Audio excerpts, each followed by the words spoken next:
بسم الله الرحمن الرحيم نحمده ونصلي ونسلم على رسوله الكريم أما بعد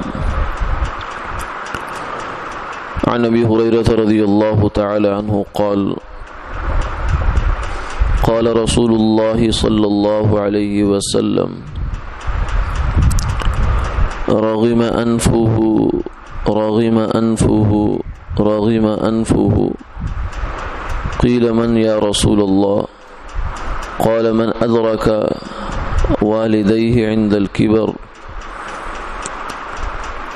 أحدهما أو كليهما ثم لم يدخل الجنة أو كما قال عليه الصلاة والسلام۔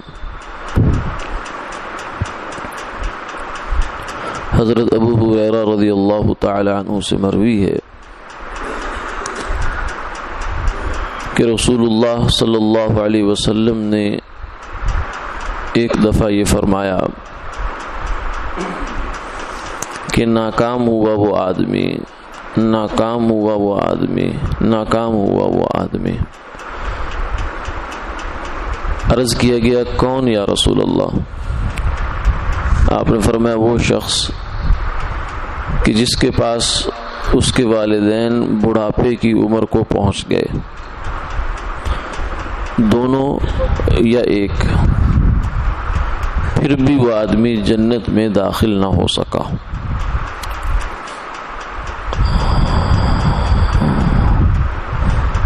انسان کے اس دنیا میں آنے کے بعد مختلف لوگوں کے اس پر احسانات ہوتے ہیں، نیکیاں ہوتی ہیں لوگوں کی، جن نیکیوں کا شکر ادا کرنا شرعی اور اخلاقی ذمہ داری ہے۔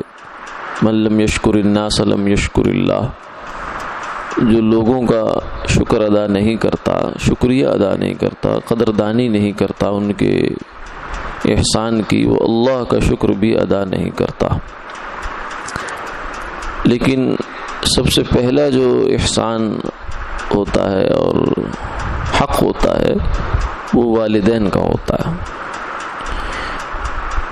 کیونکہ جب ابھی لوگوں کی نظر میں آدمی نہیں آتا، کسی ریکارڈ میں کسی شمار میں بھی نہیں آتا، اس وقت سے والدین کی احسانات انسان پر شروع ہو جاتے ہیں، اور جب تک والدین دنیا میں رہتے ہیں تب تک وہ اولاد کے لیے سوچ، فکر، پریشانی، دعا اس میں مشغول رہتے ہیں۔ تو گویا کہ دنیا میں آنے سے پہلے سے لے کر آخر تک جو پرخلوص محبت اور انعام اور احسان ہوتا ہے وہ والدین کا ہوتا ہے۔ اس لیے اللہ رب العزت نے جہاں قرآن پاک میں اپنی عبادت کا تذکرہ فرمایا ہے وَقَضَىٰ رَبُّكَ أَلَّا تَعْبُدُوا إِلَّا إِيَّاهُ، ساتھ ہی فرمایا وَبِالْوَالِدَيْنِ إِحْسَانًا، عبادت میری ہے اور والدین کے ساتھ حسن سلوک، اچھا معاملہ۔ اگر وہ دونوں بڑھاپے کو پہنچ جائیں تو بڑھاپے کی عمر ایسی ہوتی ہے کہ اس میں بسا اوقات انسان کی جو گرفت ہے اپنے اوپر وہ ڈھیلی پڑ جاتی ہے، طبیعت میں چڑچڑا پن آ جاتا ہے، بیماریوں کی وجہ سے، ویسے ضعف کی وجہ سے۔ تو ایسے موقع پر اولاد کی ترجیحات کچھ اور ہوتی ہیں، والدین کے تقاضے کچھ اور ہوتے ہیں، تو نتیجہ کیا نکلتا ہے کہ آپس میں کلیش ہو جاتا ہے، تعارض آ جاتا ہے۔ تو ایسے موقع پر فرمایا فَلَا تَقُلْ لَهُمَا اُف، والدین کے سامنے اف بھی نہیں کہنا، وَلَا تَنْهَرْهُمَا، انہیں ڈانٹنا بھی نہیں ہے، وَقُلْ لَهُمَا قَوْلًا كَرِيمًا، اچھی بات، ایسی خوبصورت بات ان سے کرنی ہے، چاہے وہ ان کا مطالبہ جائز ہے یا ناجائز ہے۔ وَاخْفِضْ لَهُمَا جَنَاحَ الذُّلِّ مِنَ الرَّحْمَةِ، اور ان کے سامنے شفقت اور رحمت سے جھکے رہنا ہے۔ وَقُلْ رَبِّ ارْحَمْهُمَا، اللہ سے بھی یہ دعا کرنی ہے، اے اللہ آپ ان پر رحم کیجئے جیسا کہ انہوں نے مجھے بچپن سے چھوٹے ہوتے ہوئے سے پالا ہے، پوسا ہے، میری تربیت کی ہے، پرورش کی ہے. تو یہ قرآن پاک نے اس کو بہت تفصیل کے ساتھ اس بات کو بیان فرمایا کہ والدین جب بڑھاپے کو پہنچ جائیں تو اس موقع پر پورا امکان موجود ہے کہ اولاد کے مرضی اور منشا کے خلاف باتیں ہوں گی، لیکن ان کو برداشت کرنا ہے. یہی برداشت ہی اس آدمی کی جنت کی ضمانت ہے. اس لیے فرمایا کہ اتنی قریب جنت آ گئی، اتنی قریب آ گئی کہ اس کے والدین سے زیادہ تو قریبی تعلق نہیں ہے کسی کے ساتھ اس کا. بہن بھائی بھی بعد میں ہے، والدین سے پہلے تعلق ہوا اس کا. تو جنت اتنی قریب آ گئی ہے، پھر اس کے باوجود بھی کوئی انسان اطاعت، فرما برداری اور خدمت کے ساتھ اس جنت کو نہ کما سکا تو اس سے بڑا بد نصیب آدمی، ناکام آدمی اور کون ہو سکتا ہے.